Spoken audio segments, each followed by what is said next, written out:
Samuel stepped off the airplane and breathed in the air of home for the first time in 5 years. He stood there for a moment in the arrivals hall with his bag in his hand and let it settle over him. The familiarity of it, the smell and the sound and the particular quality of light that belonged to this place and nowhere else on earth. He had been planning this moment for months. He would go straight to the house. He would not call ahead.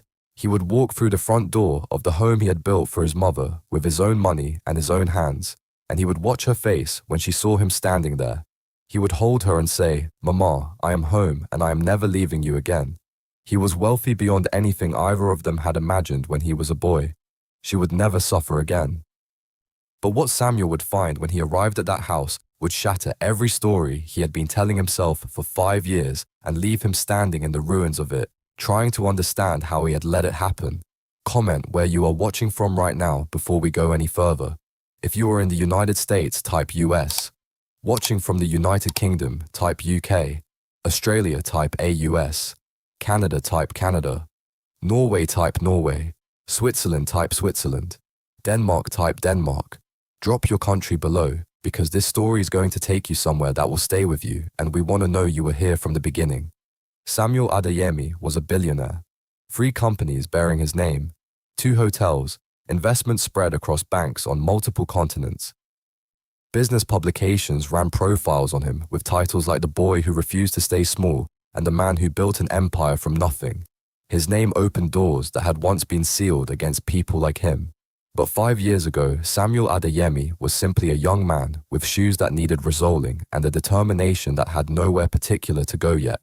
Back then, he lived with his mother, Mama Florence, in a small rented apartment where you could hear everything through the walls.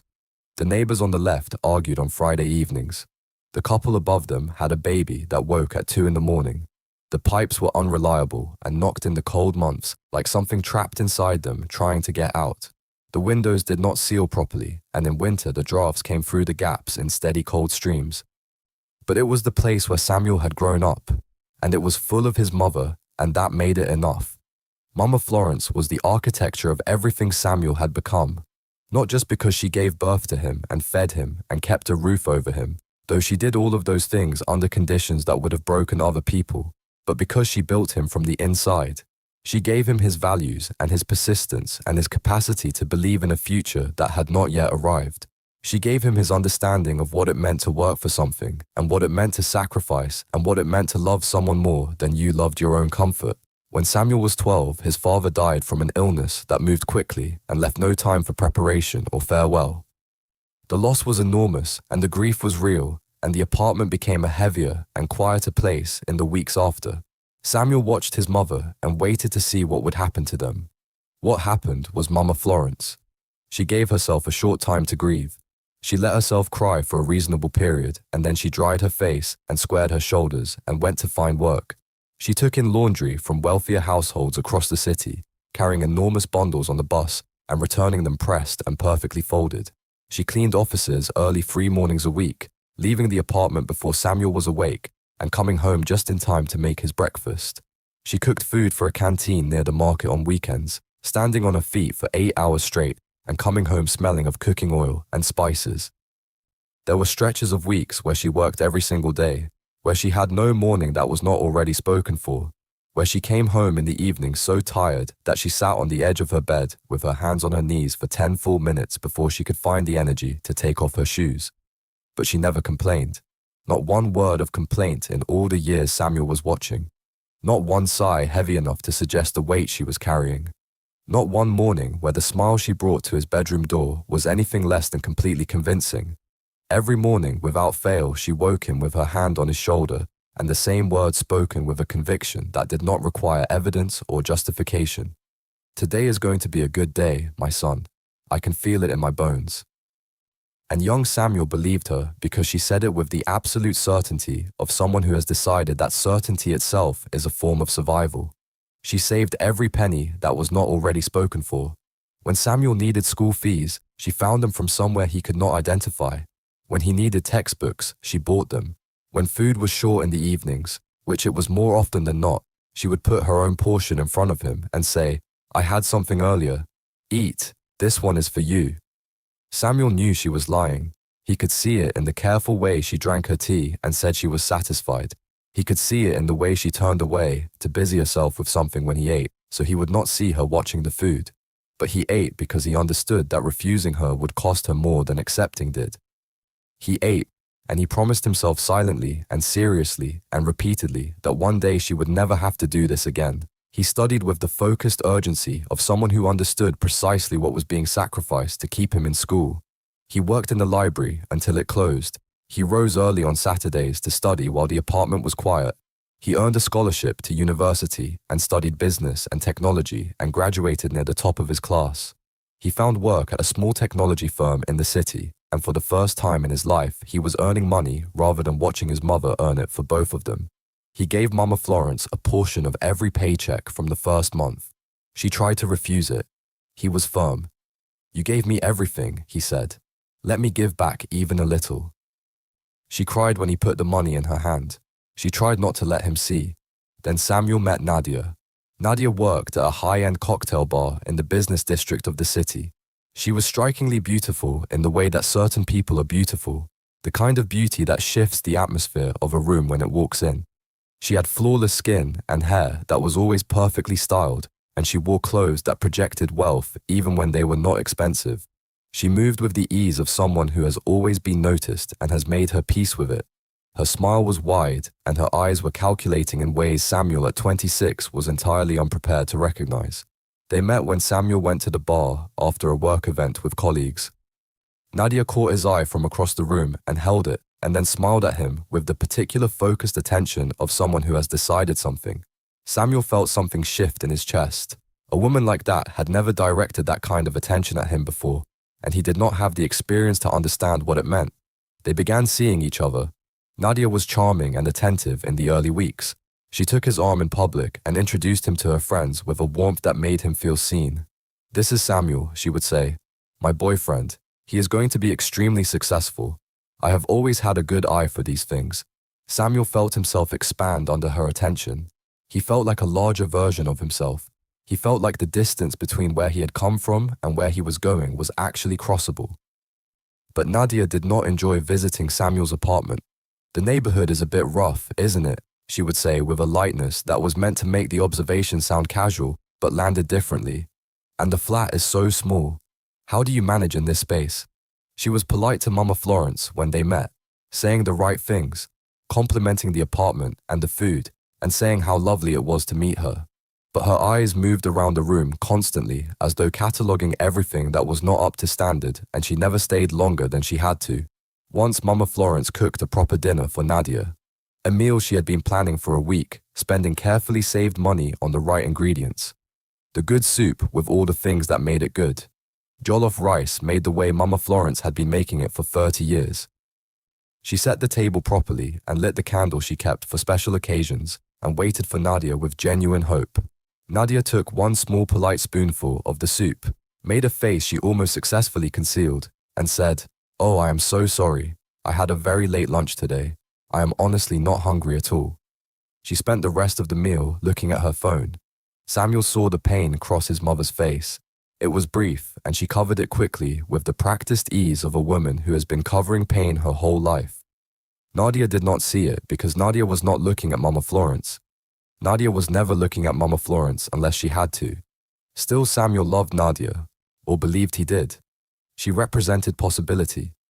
She was beautiful and certain and ambitious, and she made the life he wanted feel like something a determined man could reach. After 2 years together, he proposed with a silver ring from a small jeweler near the office because it was what he could afford, and he thought the gesture mattered more than the price. He got down on one knee in the park near the apartment on a Sunday afternoon with the ring in a small box. Nadia looked at the ring and her smile flickered for the briefest fraction of a second. Then she recovered it and said yes. They married in a modest ceremony. Mama Florence wore the dress she kept for occasions that truly mattered, the only truly fine dress she owned, and cried with the full joy of a mother watching her child step into a new life.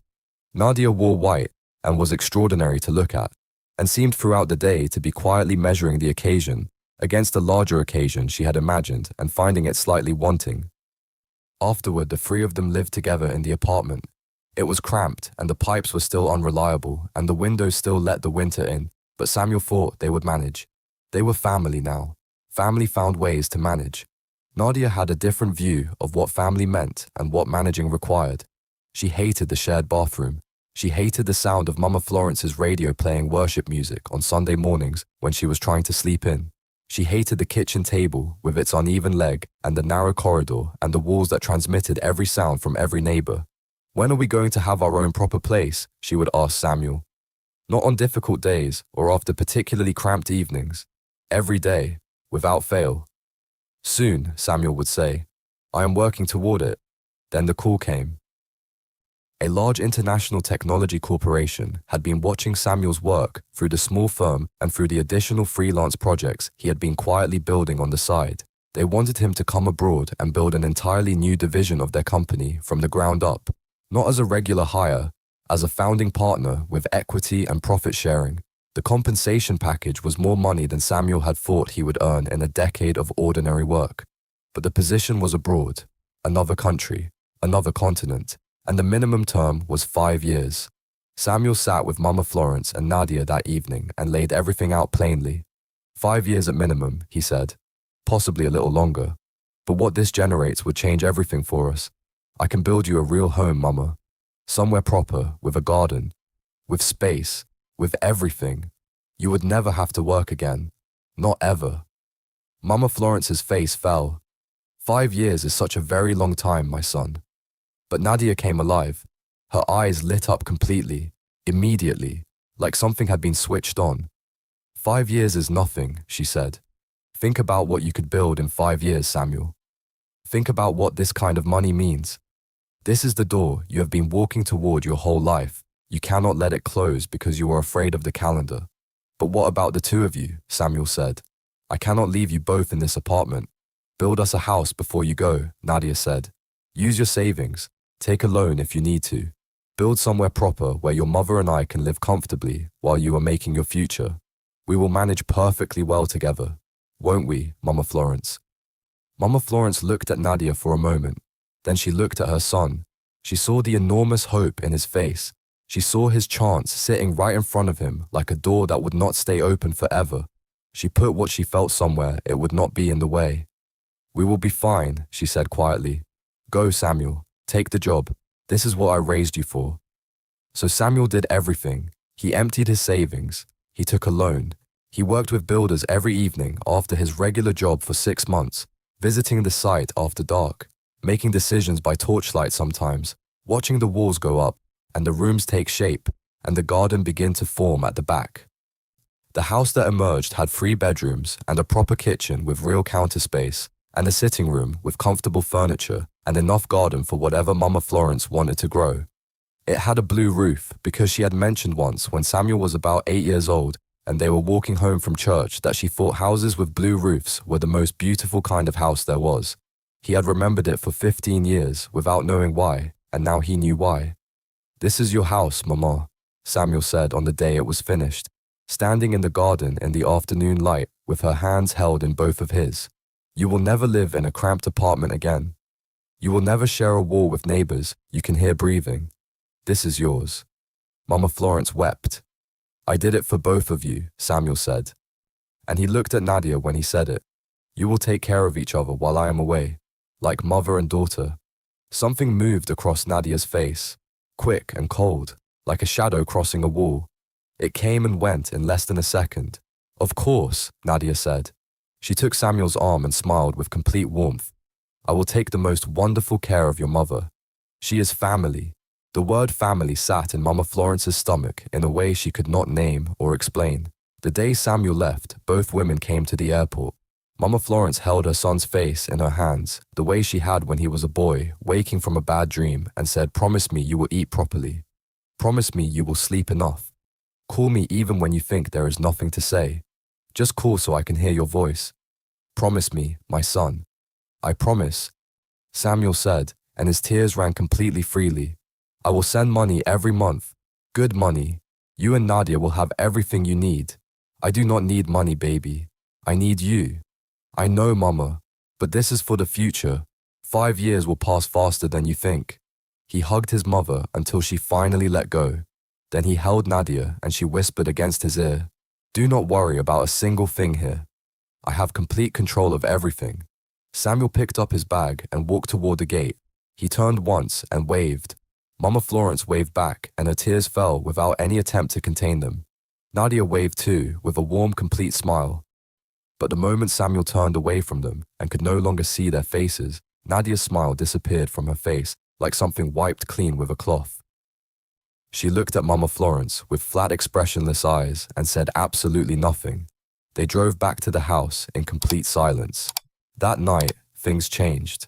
In the first weeks after Samuel left, Nadia maintained a surface that could pass for adequate. Not warm, not kind, but polite enough to be technically civil.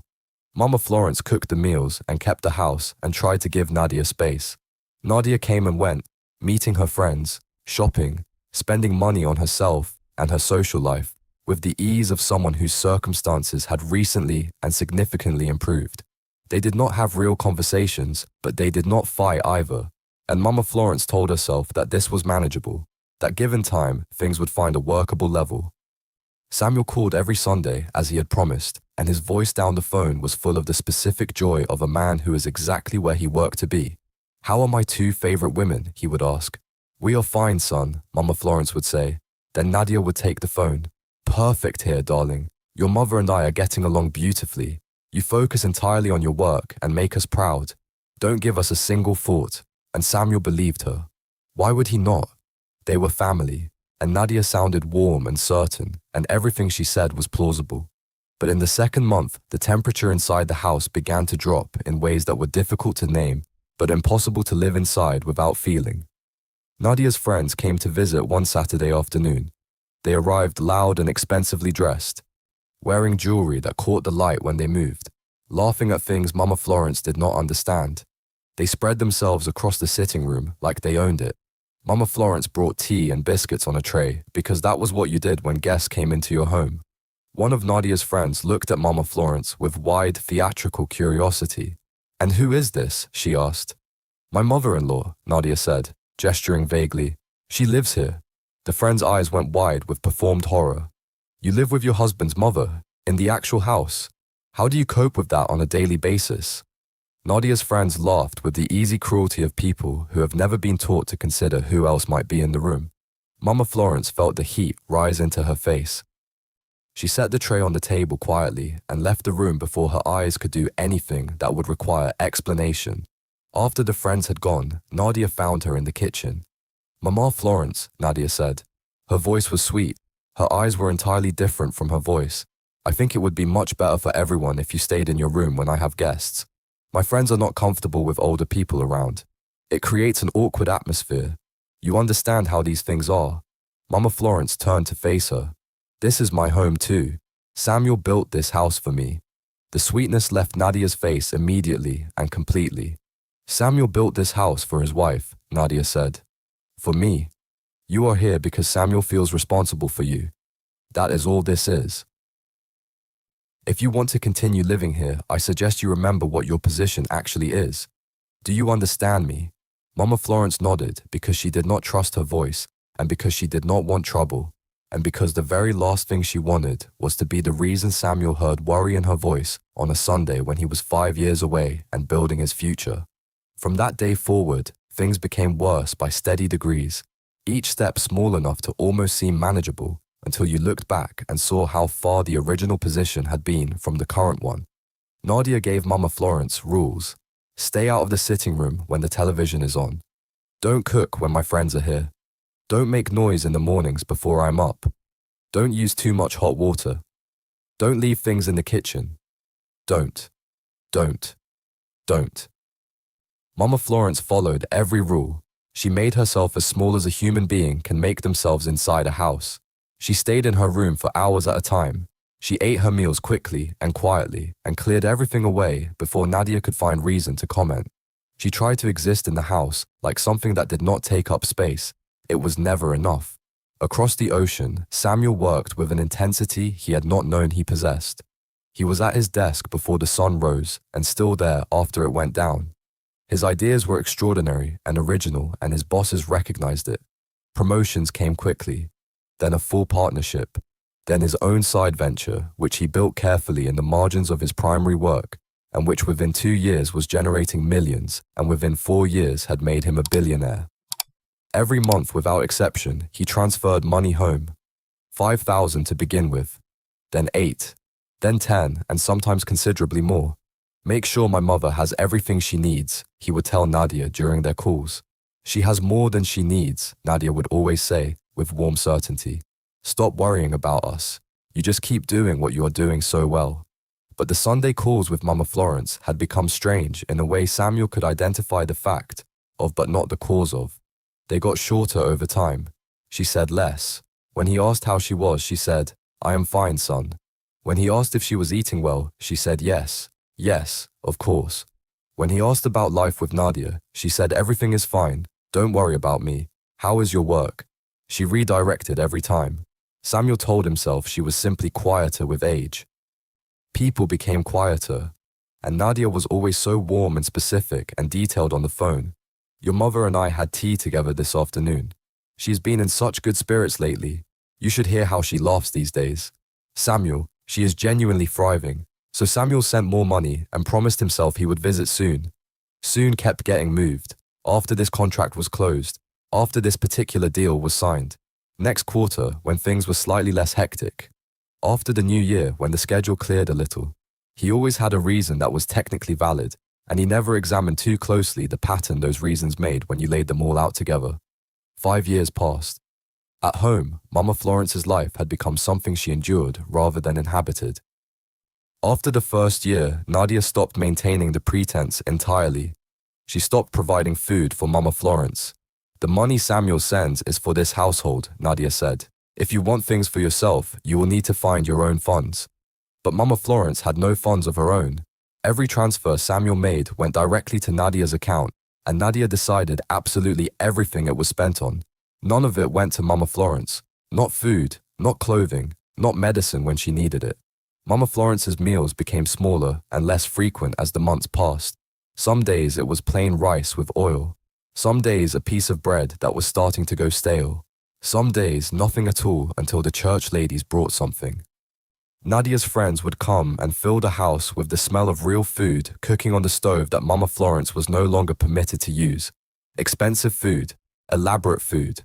The smell would drift through the gap under Mama Florence's bedroom door and settle over her and make her stomach contract with hunger, and she would close her eyes and pray quietly and wait for morning. Sometimes in the evenings, Nadia would knock on Mama Florence's door without any real reason. "You are being too loud," she would say, even when Mama Florence had been lying completely still in the dark. "I am sorry," Mama Florence would whisper.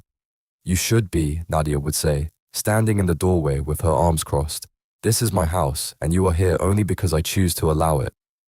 Mama Florence would nod, and Nadia would leave, and Mama Florence would lie in the dark and listen to her stomach and count the hours until it was light again. Then came a Wednesday morning that Mama Florence would not forget as long as she lived. Nadia walked into her room without knocking and stood in the center of the floor with her arms crossed and said, "It is time for you to find somewhere else to live." Mama Florence sat up slowly from her mat. Her joints ached in the cold, and they ached worse every month. "My own place. But this is my home. Samuel built this house for me specifically. Samuel built this house for his family. For me, you are a guest who has stayed considerably past her welcome. Please," Mama Florence said. Her voice was shaking and she could not stop it from shaking. "Please don't send me away. I have nowhere to go. I have no money at all." Nadia shrugged with the genuine indifference of someone for whom this problem was genuinely not their concern. "That is your business to sort out. But I want to be perfectly clear with you. If you make any difficulty about this, if you say a single word to Samuel about any of it, I will tell him you have been stealing from me. I will describe in detail exactly what I say you have taken.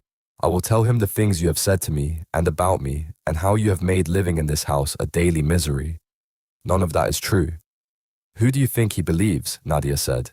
"His wife, who speaks to him every week and knows how to make him smile? Or his mother, who he has not seen in years and who barely says anything when he calls anymore?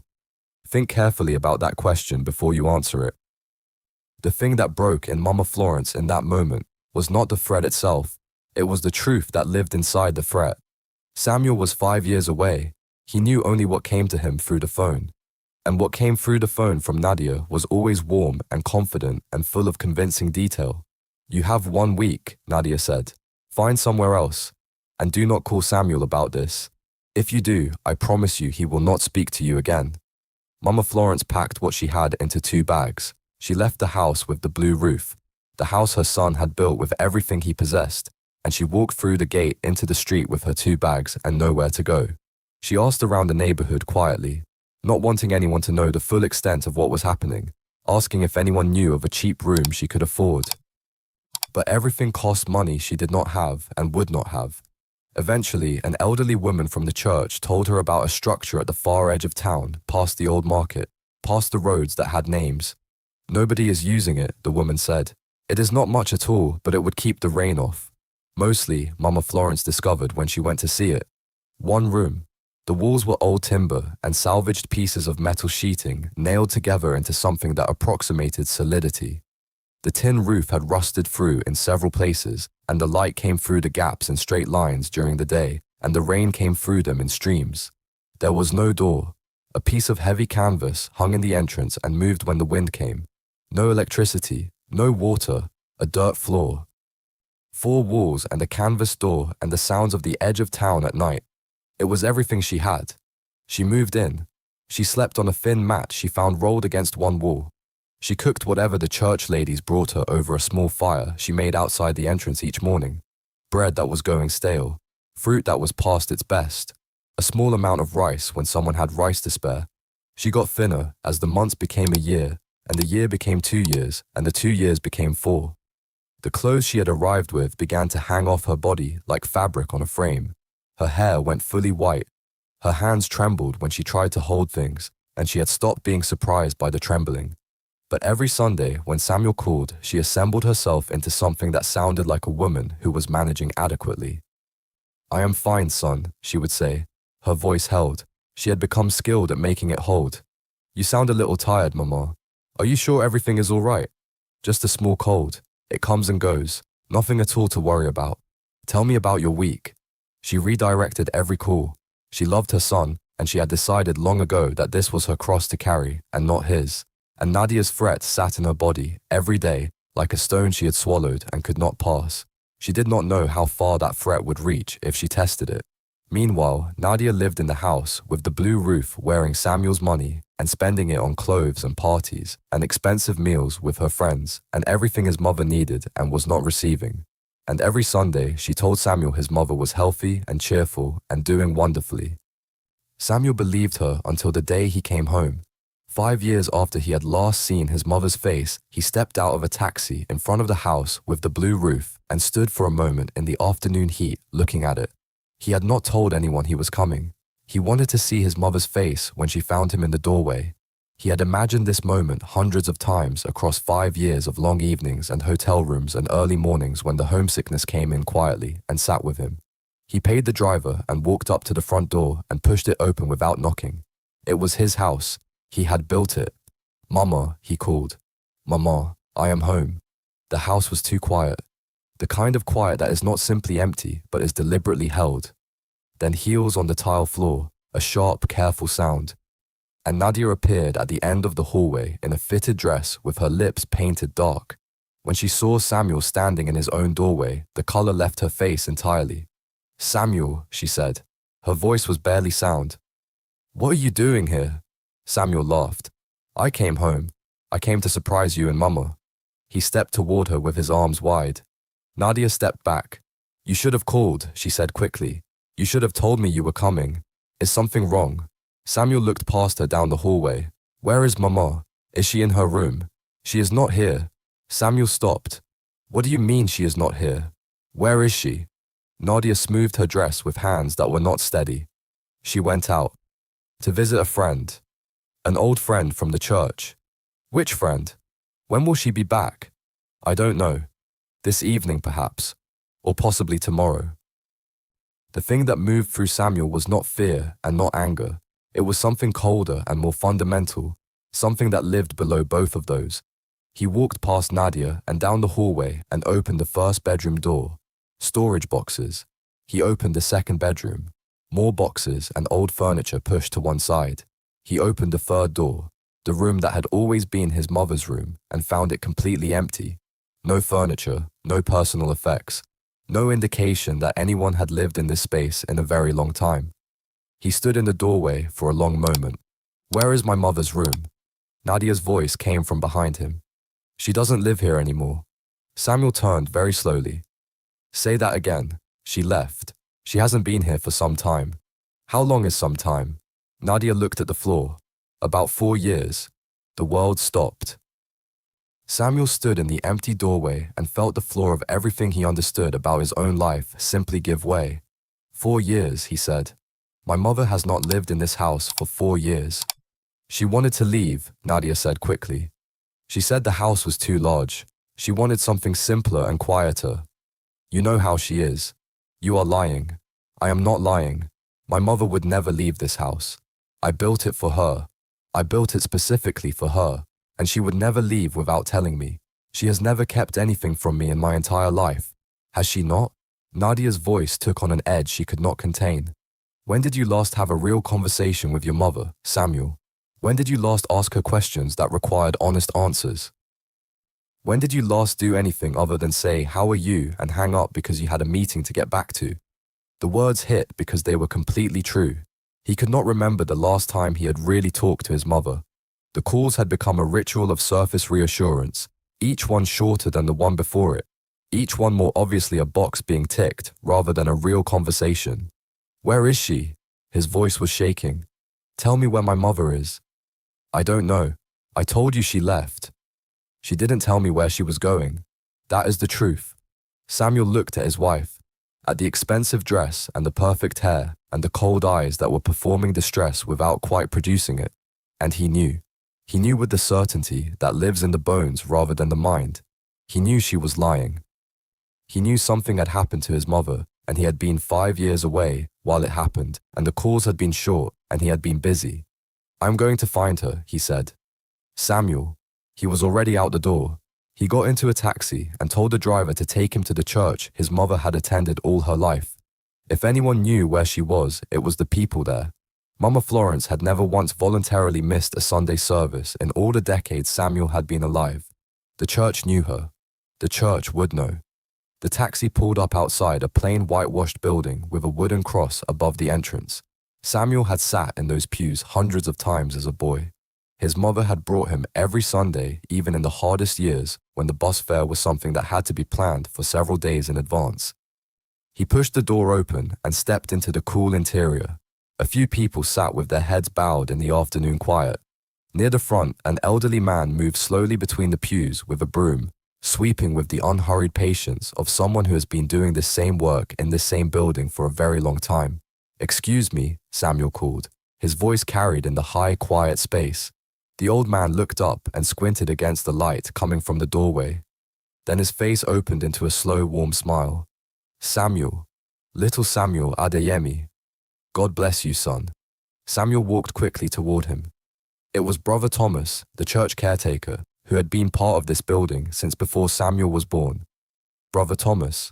Samuel took the old man's hand in both of his. "Have you seen my mother? Recently?" The old man's smile became careful and then serious. "Your mama comes every Sunday without fail." He paused. "Although she has not been looking well lately, very thin, much thinner than she should be. I worry about her." "Where is she living?" Samuel asked urgently. "Do you know where she is?" Brother Thomas's face went entirely serious. He looked at Samuel with something that was close to reproach. "You do not know where your own mother is living, son." "It is complicated," Samuel said. "Please, I need to find her right now. Please tell me." The old man studied Samuel's face for a long moment and then sighed a long, slow sigh that had years of patience in it. "She is out past the old market," he said, "at the edge of town where the road ends near the river. There is a small structure there. She has been living there for some time now." "A structure," Samuel said. "What kind of structure?" Brother Thomas shook his head slowly. "Just a hut. One room. No electricity. No water." He paused and looked at the floor. "Some of the women from the church take turns bringing her food." We do what we can. But your mama is proud, Samuel. She does not ask for more than what is offered, and she never tells anyone how bad things are. Samuel felt the ground tilt under him as though something structural had given way. How long has she been there? The old man met his eyes directly. Long enough that we have all been worried about her for some time. Can you take me to her now? Come, Brother Thomas said. He set his broom carefully against the end of a pew and led Samuel outside. They drove through the city, past the good neighborhoods with their clean streets and walled gardens, and past the busy market with its noise and color and smell, and down roads that got narrower and less maintained until the pavement disappeared entirely and became packed earth. The houses along the way became smaller and further apart and eventually stopped being houses in any conventional sense. Streetlights ended, the city's infrastructure ended, and then the road itself ended. Stop here, Brother Thomas said to the driver. They got out. Samuel told the driver to wait. He and Brother Thomas walked down a narrow track between high weeds and thorny scrub. The late afternoon sun was going orange and long and laid everything in gold. Just ahead, Brother Thomas said, very quietly. Samuel's chest was so tight he could not draw a complete breath. His hands were shaking. His throat felt constricted with something that was not yet crying but was very close to it. He kept walking. Then he saw it. The hut. It was smaller than the bedroom he had grown up in. The walls were old timber and salvaged roofing material, and pieces of tin patched together into something that approximated enclosure. The tin roof had rusted through in multiple places. The gaps were visible from here. There was no door. A length of heavy canvas hung across the entrance and moved slightly in the afternoon air. Samuel stopped walking. He stood completely still. He could not make his feet move forward. Go on, Brother Thomas said, and put his hand gently on Samuel's shoulder. She is inside. Go to her, son.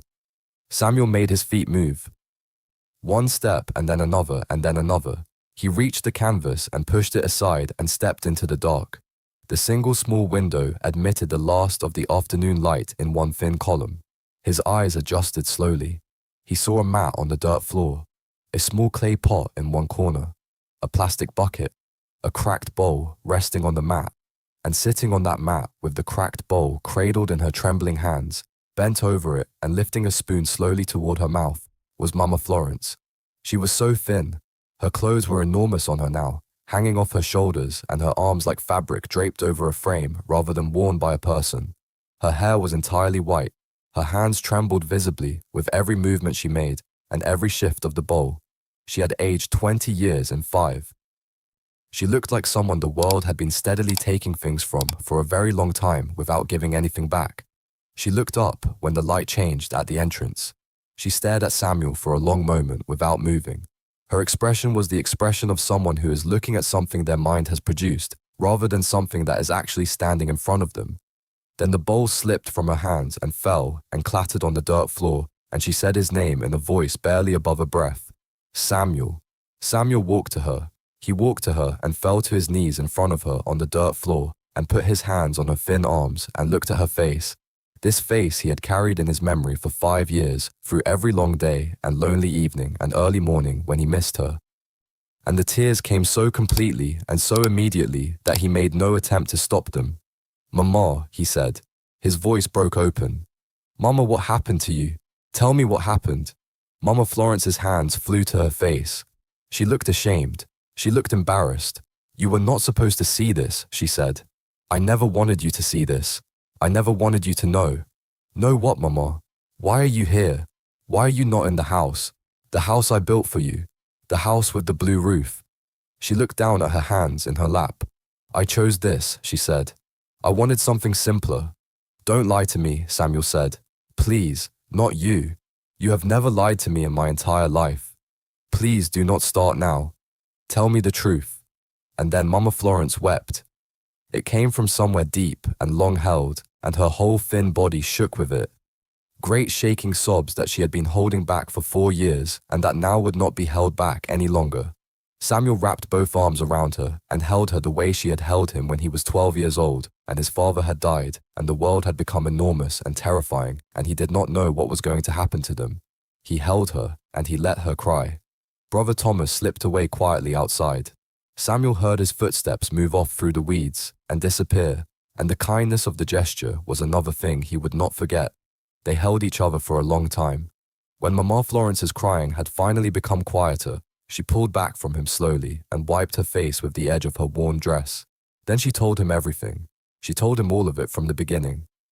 In the plain, flat voice of someone who has had years to arrange the facts into a sequence that can be recounted without complete collapse. The rules Nadia had begun introducing in the second month. The sitting room that became off limits. The kitchen that became off limits when friends visited. The bedroom she was expected to stay in for hours at a time. The friends who laughed about her in the living room while she sat on her bed and said nothing. The day the food stopped. The months of eating whatever the church ladies could spare. The Thursday woman with the bread. The Sunday couple with the rice. The way she had learned to eat slowly to make a small portion feel like more than it was.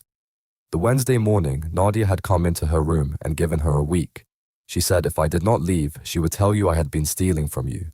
Mama Florence said. Her voice was entirely flat now, recounting it without emphasis, the flatness of someone who has made a long and painful peace with something. She would tell you things about me that were not true. She said she would make sure you did not speak to me again. I would never have believed that, Samuel said. I know that now, Mama Florence said. But I was frightened. You were so far away. You only heard what came through the phone. And she was your wife, and you loved her, and I did not want to be the reason that fell apart. I did not want to put that weight on you. You should have told me. The moment it started, you should have called me. I tried, Mama Florence said quietly. About 2.5 years ago, I called on a Tuesday. I had planned exactly what I would say, but Nadia was in the next room and I could hear her. When I hesitated, you said you had a meeting. You said you had to go, and I said everything was fine. Samuel remembered that call with the precise clarity of a memory that has been stored in the part of the mind that keeps things that matter. He had been in a boardroom with 12 people waiting for him to return. He had said, Mama, I am so sorry, I truly have to run, and ended the call and gone back to his meeting and told himself he would call again on Sunday and it would be fine. He felt sick. So I found this place, Mama Florence continued. I had nothing. Everything you sent went to Nadia and she spent it on herself. Nothing came to me. The church helped. Good people. But I was ashamed to ask for more than they offered. Ashamed? Mama, you have absolutely nothing to be ashamed of. I am your mother, she said. Her voice broke on the words. I am supposed to be the strong one. I am supposed to take care of things. And instead, I became someone my son had to worry about from the other side of the world. Stop, Samuel said. He took her face gently in both hands, the way she had done to him so many times when he was a boy, and something needed to be said clearly enough to be received. Listen to me. You are not a burden. You have never been a burden in your entire life. You are the reason I exist in any way that counts. You sacrificed everything for me. Not some things. Everything. You gave up sleep and food and shoes and comfort and your own health so that I could go to school and eat properly and have a chance at something. And I repaid that by leaving you here and sending money and convincing myself that money was the same as being present. It is not the same. It is nowhere close to the same. I failed you. I will carry that for the rest of my life. You were building your future, Mama Florence said. I was being selfish, Samuel said. I told myself it was for us, and it was, but I also used it as a reason not to look too closely at what was really happening here. I asked surface questions and accepted surface answers because going deeper would have been uncomfortable and inconvenient, and I had meetings to get back to. And you paid for that. You, of all people in the world, paid for my convenience. They sat together in the small dark hut as the last of the day's light came through the gaps in the tin roof in lines of gold that moved slowly across the dirt floor as the sun descended. Pack your things, Samuel said finally. Where? Anywhere that is not here. We are leaving right now. A hotel tonight and everything else we sort out tomorrow. But you are not sleeping in this place for one single more night. Do you understand me? Mama Florence started to say something about Nadia. I will deal with what needs to be dealt with, Samuel said firmly. Right now, the only person I'm thinking about is you. The woman who ate nothing so I could eat something. The woman who worked 3 jobs so I could sit in a classroom. The woman who woke me up every single morning and told me today was going to be a good day, even in the years when nothing supported that claim. I am not leaving you here for one more hour. She looked at her son. She saw the love and the grief and the rage and the deep-settled regret all present at once in his face. She had prayed for this moment for 4 years without believing it would actually come, and now it was here and she was too tired to do anything but accept it. "Okay," she said softly. "Okay." She had almost nothing to pack. 2 dresses, a pair of shoes with a sole that had been repaired twice, her Bible, worn soft and slightly warped at the edges from years of daily handling, a photograph of Samuel as a boy in his school uniform, the collar slightly too big, grinning at whoever was behind the camera. That was everything she owned in the world. Samuel carried her bag. He put his arm around her and took most of her weight as they walked back down the narrow track to where the taxi was waiting. She could barely walk unaided. He felt how light she was. He felt how fragile. He kept his arm around her, and he kept his face steady, and he kept walking. Brother Thomas was leaning against the car. He watched them come down the path and smiled a particular sad smile of someone who had hoped for this and had not been entirely certain it would happen. "You found her," he said. "Thank you," Samuel said. His voice was rough. "Thank you for taking care of her when I could not." "She is the best of all of us," Brother Thomas said simply. "You take proper care of her now. She deserves that. I will. I promise you I will." Samuel took his mother to the finest hotel in the city, a building of marble and tall glass doors and chandeliers that sent small bright pieces of light across every surface. When they walked in together, Samuel in his jacket and Mama Florence in her worn clothes, several hotel staff members looked at her with the particular confusion of people whose world did not have an appropriate category for what they were looking at.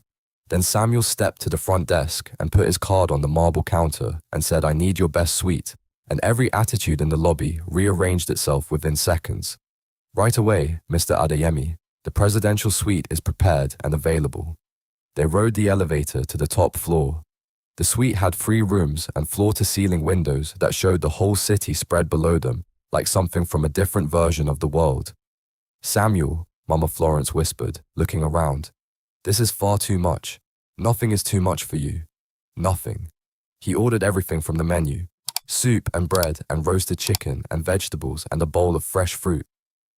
When the trolley arrived and was uncovered, Mama Florence looked at the food and her eyes filled. "I cannot eat all of this," she said. "Start with whatever you can manage," Samuel said. "Your stomach needs time to adjust to having enough. Take your time with everything." He sat across from her and watched her eat. He watched the careful, deliberate way she approached each mouthful, the way her hands still trembled, the way she paused between spoonfuls as though confirming that the food was real and would still be there when she reached for it again. He watched all of it, and he let all of it settle in him, and he did not look away from any of it. After dinner, he ran a bath for her with warm water and good soap and soft clean towels and a thick robe laid out ready on the rail. "Take as long as you need," he said. "Just enjoy it." When she came out, her eyes were red again, but her face was cleaner and softer, and she moved with slightly less of the careful stiffness she had arrived with. "I had forgotten what a proper bath felt like," she said quietly.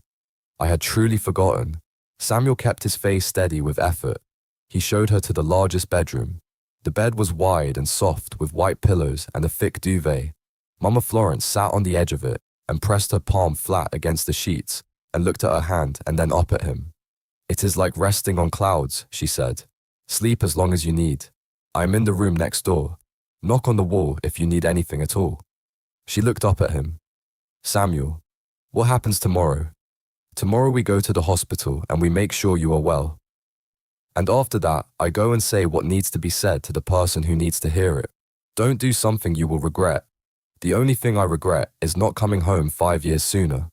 He kissed her forehead in the exact way she had kissed his 10,000 times when he was small, and the night was too big.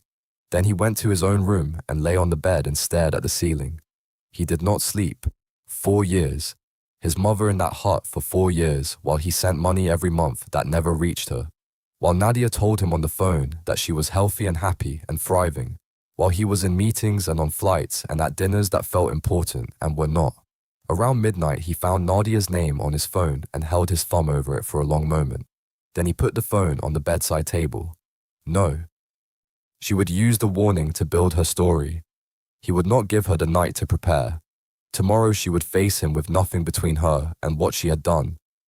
He was up before the sun, 2 hours of sleep.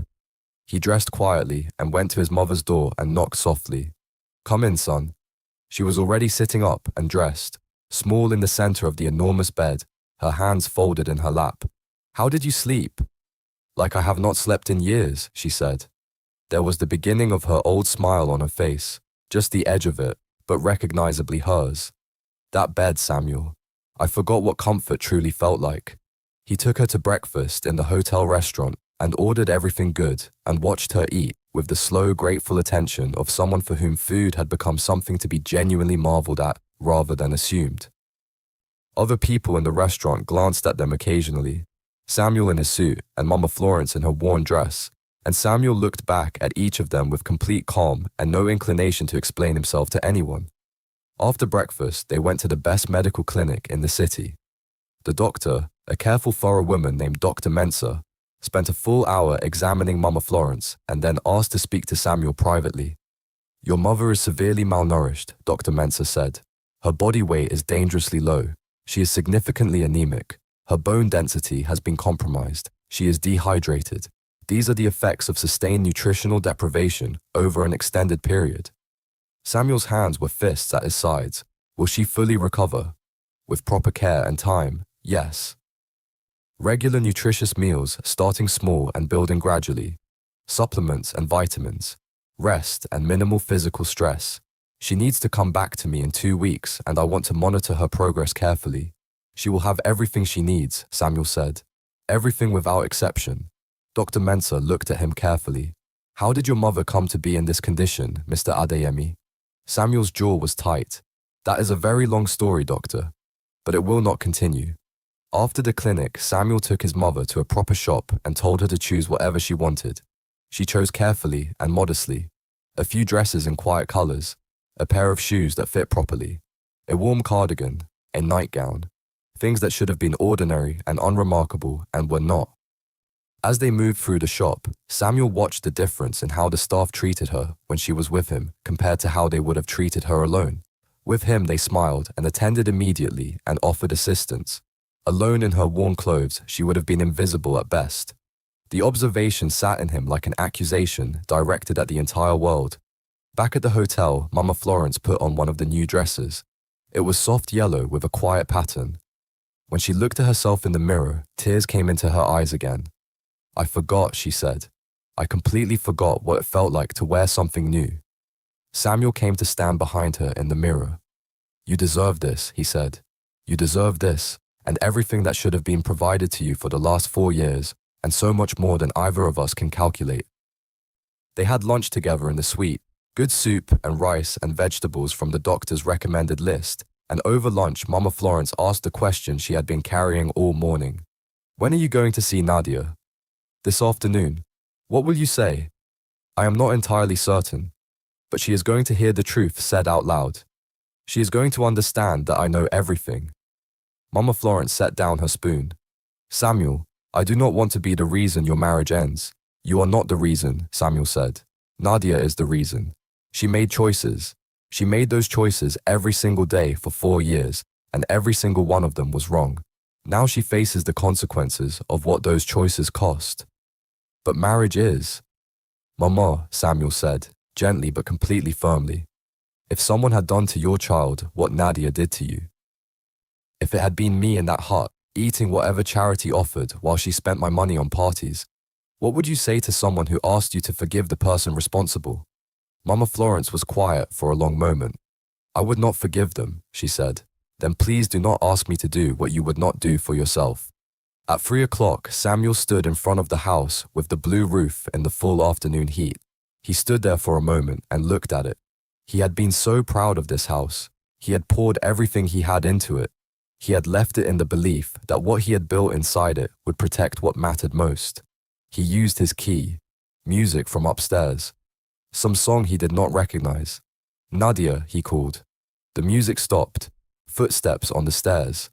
Nadia appeared wearing gym clothes, her hair pulled back, apparently mid-exercise routine. When she saw Samuel standing in his own hallway, the color left her face. "You came back," she said. "Did you think I would not?" She came down the stairs slowly and carefully. "Did you find her?" Yes. I found her. Is she? She is not well, Nadia. She is severely malnourished. Her bones are weak. She has been living in a hut with no electricity and no running water for 4 years while I sent $10,000 a month that you spent on yourself and your friends and your clothes. Nadia looked at the floor. I can explain this. Then explain it. I am standing here and I am listening. Tell me your version. I want to hear exactly how you explain 4 years of that. Nadia crossed her arms. Your mother was impossible to live with. She was always in the way. My friends were uncomfortable around her. I tried to be patient, but she was constantly making me feel judged. She acted as though her suffering made her superior to me. My mother, Samuel said quietly, is the most uncomplaining person I have ever known. She has never once in her life acted superior to anyone. You were not here. You have no idea what it was like every day. So you stopped feeding her, Samuel said. You threatened her. You drove her out of a house I built for her and into a hut with a dirt floor. And then you called me every Sunday and told me she was healthy and happy. I kept this house running. I paid bills. With money I sent for both of you. Money I transferred specifically so that she would be provided for. That was the entire purpose. Nadia's eyes filled with tears. Samuel, I know I made mistakes. I know I did. But I love you. We can fix this. Bring her back here. I will apologize to her. I will make everything right, I promise. What needs to be made right, Samuel said, is 4 years that are already gone. 4 years of hunger. 4 years on a dirt floor. 4 years of lies delivered to me on a Sunday phone. You cannot apologize any of that into something smaller than it is. Please. Nadia reached for his arm. Please do not throw everything away because of this. I will change. I promise you I will change completely. Just give me one chance. Samuel looked at her hand on his arm. Then he stepped back. I trusted you, he said quietly. I left the most important person in my life in your care because I believed that marrying me meant you loved what I loved. I was wrong about you. I was wrong about what you were from the beginning, and I did not see it because I did not look carefully enough. Samuel, please. You have 1 week to remove your belongings, Samuel said. After that, my lawyers will contact you about the divorce. Divorce? Nadia's face collapsed completely. No, please. You cannot do this. I have nothing without you. You should have thought about that before you treated my mother the way you did. Samuel walked to the front door. Behind him, Nadia was calling his name and then screaming it and begging him to stop and turn around. He opened the door and stepped out into the afternoon sunshine and walked to the car. He drove away from the house with the blue roof and he did not look back once. When he returned to the hotel, Maman Florence was in the armchair by the window with her Bible open in her lap and the last of the day's light coming in across her face. She looked up when he came in. How did it go? She asked quietly. Samuel sat down beside her. I told her to leave. I want a divorce. Mama Florence closed her Bible and put her hand gently on his arm. Are you certain that is what you want? I have never been more certain of anything in my life. What she did to you is not something I can forgive. And even if I could forgive it, I could never trust her again. The person who lies to you every week for 4 years is not someone you build a life with. I am sorry, my son. You have absolutely nothing to be sorry for. This belongs entirely to Nadia. They sat together in the quiet of the suite while the city moved outside the windows. Then Samuel said, Mama, come and live with me. I have a big house abroad, 5 bedrooms, a garden, a view of the water. You would love it. Mama Florence shook her head gently. This is my home, Samuel. My church is here. The people who are good to me are here. I cannot leave them. Then I am coming home. She looked at him. You don't have to do that. I know. I want to. I missed 5 years of your life. 5 years I cannot recover. I am not missing another day. You truly mean that. I mean every word. You are my priority from this moment forward. Not the companies, not the deals, not the money. You. She pulled her son into her arms and held him, and he held her back, and they stayed like that until it was dark outside the windows. The 7 days that followed were the most present and the most real Samuel had been in years. Every morning, he and Mama Florence had breakfast together at the table by the window, and he listened to everything she said and asked real questions about the things she mentioned and was entirely there in a way he had not been for a long time. Every afternoon, they walked slowly in the park nearby at her pace, stopping when she needed to rest, watching the city's ordinary life go past. Every evening, they talked the way they had talked when he was a boy, about everything and nothing, small things and large things. The kind of conversation that does not have an agenda, except the pleasure of being in the same room as someone you love. Mama Florence told him about the people who had sustained her. The woman who came every Thursday with bread. The couple who arrived one evening in the cold season with a blanket and asked nothing in return. Brother Thomas, who checked on her every single week without fail and never once made her feel like a charity case. There are angels everywhere, she said. Even when everything is dark, God puts people with light where people with need can find them. Samuel listened to every word. He did not check his phone. He was there and only there. Day by day, Mama Florence looked a little more like herself. The deep hollows in her cheeks became less pronounced. Her eyes got brighter. She smiled more readily and with more of her full smile. On the third day, Samuel met with his lawyers and told them everything, and the divorce proceedings began. "This is straightforward on our side," his lawyer said. "The house was built entirely with your funds before the marriage, with documented intention of providing for your mother. She has no viable claim. She will receive a modest settlement." "Fair but not generous," Samuel said. "I want to be finished with it. Not cruel, just finished." On the fifth day, Samuel drove back to the house. Boxes were stacked by the gate. Nadia's car was loaded with clothes and bags. She came out carrying a box and stopped when she saw him. She looked entirely different from the woman she had been 5 days ago. Her hair was unstyled, no makeup. Her eyes were swollen. She looked like someone who had been doing a great deal of private reckoning. "I will be done tomorrow," she said. "I am going to my cousin's house." They stood in the afternoon. "Samuel," Nadia said. Her voice had been stripped of everything except something that might have been genuine. "I am not asking you to forgive me because I have no right to ask that. But I want to say to your face that I knew what I was doing was wrong while I was doing it. I did it anyway, and I will have to carry that. I am sorry. I am truly sorry for what I did to your mother." Samuel looked at her for a long time. "I hope you learned something from this," he said finally. "I hope the person you become from here is different from the person you were in that house. Because what you did to a woman who never did a single thing to harm you is not something that can be made small." Nadia nodded. She went back inside. Samuel got in his car and drove away. 3 months later, the divorce was finalized. Nadia signed without contest. She took her belongings and the modest settlement and left. "More than she deserves," his lawyer said. "Perhaps," Samuel said, "but I want to be clean and done with it, not cruel." The house with the blue roof was transferred back into Samuel's name. He thought about it for several weeks. Then he called the pastor of Mama Florence's church. "I want to donate this house," Samuel said, "to the church, as a shelter, for women who have nowhere to go, for mothers in crisis, for families that need somewhere safe while they find their feet. Let it be something that helps people. Let it stop being something that caused harm." Pastor Emmanuel looked at the house and then at Samuel and was quiet for a moment. "This is a remarkable act," he said. "It is what my mother would have done with it if it had been hers to give," Samuel said. When Mama Florence heard what Samuel had done, she held his face in both her hands and looked at him with everything she felt in her eyes. "I am so proud of you," she said. "So proud. You are everything I believed you would become." 2 weeks later, Samuel took Mama Florence to see a piece of land on the quieter side of the city, a neighborhood with old trees and peaceful streets, a view of hills rolling away in the distance, and a small stream audible from the edge of the property when the afternoon was quiet. "What do you think, Mama?" Mama Florence turned slowly in the golden light, taking everything in. The trees, the hills, the sound of the water somewhere at the bottom of the slope. "I think it is the most beautiful ground I have ever stood on," she said. "I want to build your home here. Not large, just right.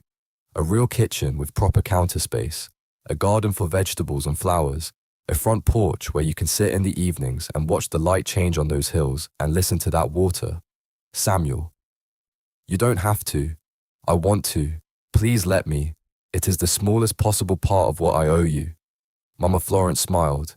It was the real smile, the morning smile, I can feel it in my bones. Smile. He had been carrying it in his memory for 5 years, and here it was in front of him, unchanged by everything that had happened to the face that held it. Okay, she said, but you must promise to visit me every single day. I will do better than that, Samuel said. I am building my house right next door.